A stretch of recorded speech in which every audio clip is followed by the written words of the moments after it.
Welcome to our literature club. Today we will talk about David Herbert Lawrence.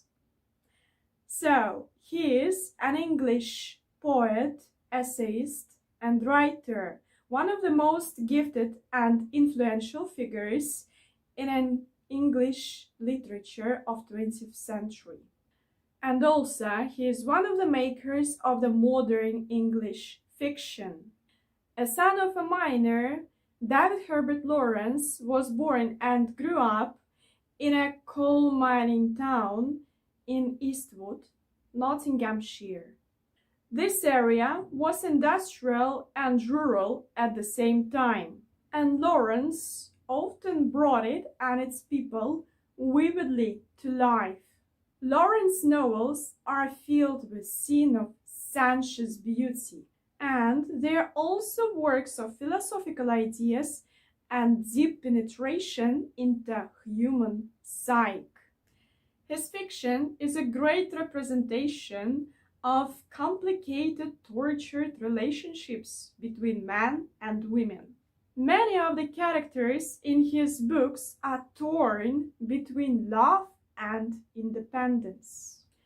His frank discussion of sexual passion shocked many readers, and some of his novels were banned as obscene in several countries.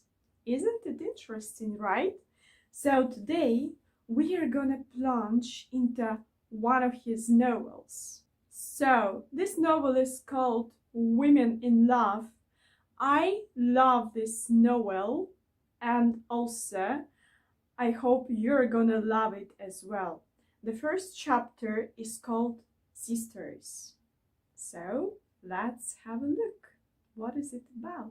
So I'm gonna be an author and characters as well in this short play. And after you hear this chapter, you will have some exercises. So it's gonna be easy if you have intermediate level in English language. So doing these exercises, you will improve your English and go to the next stage. As you know, reading is very important in terms of studying English. So if you're interested, let's start reading. Chapter 1, Sisters. Ursula and Gurdon Brangwen sat one morning at the window of their father's house in Beldover, working and talking. Ursula was embroidering and Gurdon was drawing upon a board which she held on her knee. "Ursula," said Gurdon, "don't you really want to get married?" Ursula laid her embroidery down. Her face was calm and considerate. "I don't know," she replied. "It depends on what you mean." "Well," said Gurdon ironically, "it usually means one thing.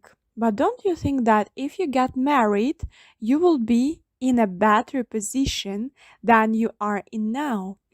A shadow came over Ursula's face. "I might," she said, "but I'm not sure." "But aren't you tempted? Wouldn't you be tempted if you had a really good offer?" "When it comes to the point, I'm only tempted not to." The faces of both girls suddenly lit up with gaiety. "Isn't it an amazing thing?" cried Gurdon. "How strong the temptation is not to!" They both laughed, looking at each other, yet in their hearts they were frightened. The sisters were women, Ursula 26 and Gurdon 25, but both had the cold, virgin look of modern girls. Gurdon, with her soft skin and soft hands, was very beautiful. She seemed gentleness itself. She wore a dress of dark blue silky material with green lace at the neck and sleeves, and she had bright green stockings. She had just come back from London, where she had spent several years at art school as a student, living an isolated studio life. Ursula was class mistress of Whitley Green Grammar School, as she had been for some years. She lived a good deal by herself, working, passing from day to day, always trying to give life her own comprehension. Ursula looked at Gurdon with admiration. She thought her sister charming and beautiful. "Why did you come home, Prune?" she asked. Gurdon knew she was being admired. She sat back from her drawing and looked at Ursula from under her curved eyelashes. "I've asked myself that 1,000 times," she replied. "I think it was to gather my strength before going off again." "And how do you find home, now you have come back to it?" asked Ursula. Gurdon paused for a moment and then, in a cold, truthful voice, said, "I find myself completely out of it." "And father?" "I haven't thought about him. I've tried not to." They worked on in silence from some time. Gordon's cheeks were a little flushed. "Shall we go and look at the wedding?" she asked at last, in a voice that was too casual. "Yes!" cried Ursula, throwing aside her embroidery and leaping up as if to escape something. The two girls walked quickly down the main road of Beldover, a wide street with shops and houses, completely formless and miserable. Gurdon, who had just come from Chelsea and Sussex, was shocked with the ugliness of the small coal mine town. It was strange that she should have chosen to come back to this shapeless ugliness. It was a real torture. They turned off the main road past a common kitchen garden with sooty cabbages and other vegetables. On the left was a valley with coal mines, where black smoke rose up from the chimneys. Nearby were rows and rows of houses of darkened red brick. Even the path on which the sisters walked was black with soot. Women who were standing gossiping at the end of their block with their arms folded over their aprons stared after the Branquin sisters. Their children called out names. Gurdon went on half that. She was aware of her grass-green stockings, her large grass-green hat, and her long soft coat of a bright blue color. She clung to Ursula, who was more used to this dark, hostile world. Near the church stood a little group of expectant people, waiting to see the wedding. The daughter of the chief mine owner of the district, Thomas Creech, was getting married to a naval officer. The two sisters held themselves tense and went straight towards the gate. "Look at the stockings," said a voice behind Gurdon, and a sudden anger swept over her. Punctually at 11 o'clock the carriages began to arrive. The wedding guests mounted the steps and passed into the church. Gurdon watched them closely. There came the mother, Mrs. Creech, with her eldest son, Gerald. She was a strange, untidy figure. Her face was pale yellowish with clear, transparent skin. Her features were sharp but rather handsome, and her colorless hair was coming down onto her shoulders in untidy wisps. Her son was of a fair suntan type, above middle height, well made, and almost exaggerately well dressed. He had a strange look, as if he didn't belong to the people around him. Gerda noticed him at once. There was something northern about him that magnetized her. His fair hair was shining like the sun on ice. "Is that Gerald Grich?" she asked Ursula. "Yes, he seems frightfully separate. You know he shot his brother," said Ursula. "Shot his brother?" cried Gurdon. "Didn't you know? He and his brother were playing together with a gun.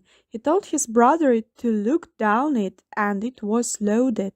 It blew the top of his head off." "Isn't it a horrible story?"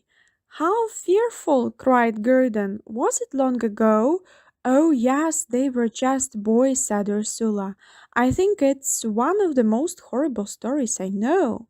And isn't it horrible to think of such a thing happening to one as a child and having to carry the responsibility for it all through one's life? The two girls shivered. The bridesmaids were there, and yet the bridegroom hadn't come. Ursula knew one of the bridesmaids, a tall, slow woman with a mass of fair hair and a long, pale face. This was Hermione Rhodes, a friend of the Crishes. She was rich. She walked with her head held up, balancing an enormous yellow hat with long ostrich feathers. People were silent and impressed when she passed by. Ursula watched her with fascination. She was the most remarkable woman in the Midlands. Her father was a baronet, and she was a woman of the new school, full of intellectuality and passionately interested in reforms. Hermione knew herself to be well dressed. She knew herself to be socially equal, if not far the superior to anyone she was likely to meet there, and yet her soul was tortured. She longed for Rupert Birkin, the school inspector, to arrive. They had been lovers for years. When he was there, she felt happy. If only he would form a close and lasting relationship with her, she would be safe during the hard voyage of life. He could make her feel triumphant, triumphant over the very angels of heaven. But he always kept her off.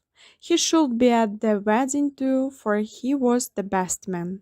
She entered the church and looked slowly around for him, but he was not there. A terrible storm came over her as if she were drowning. Never had she known such terrible hopelessness.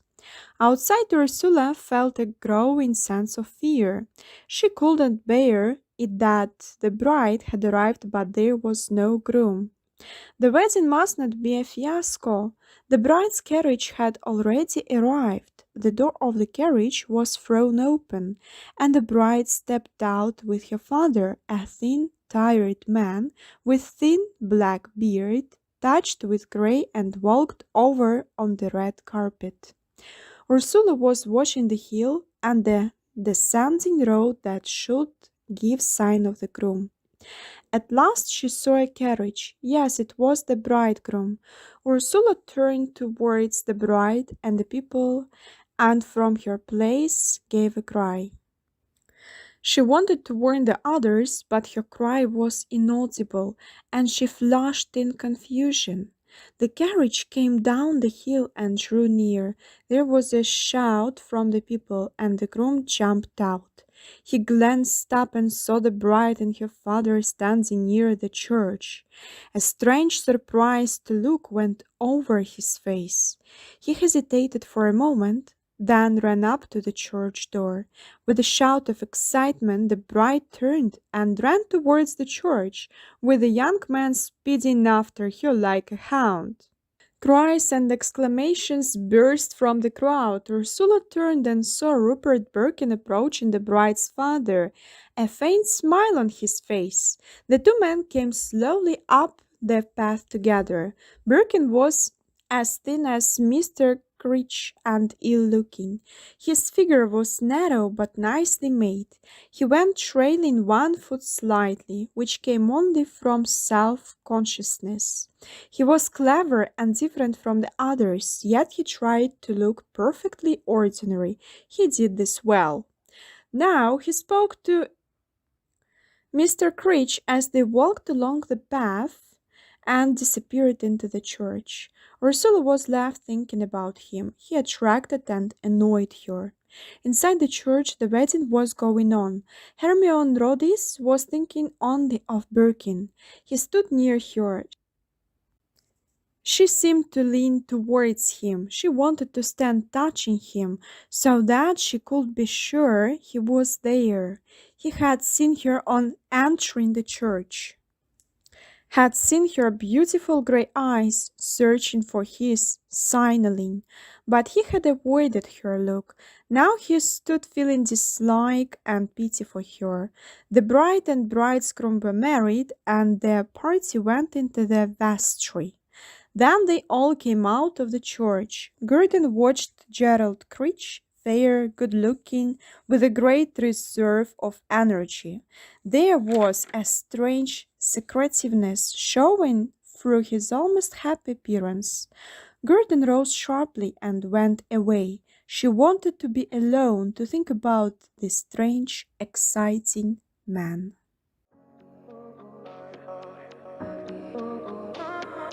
I could have.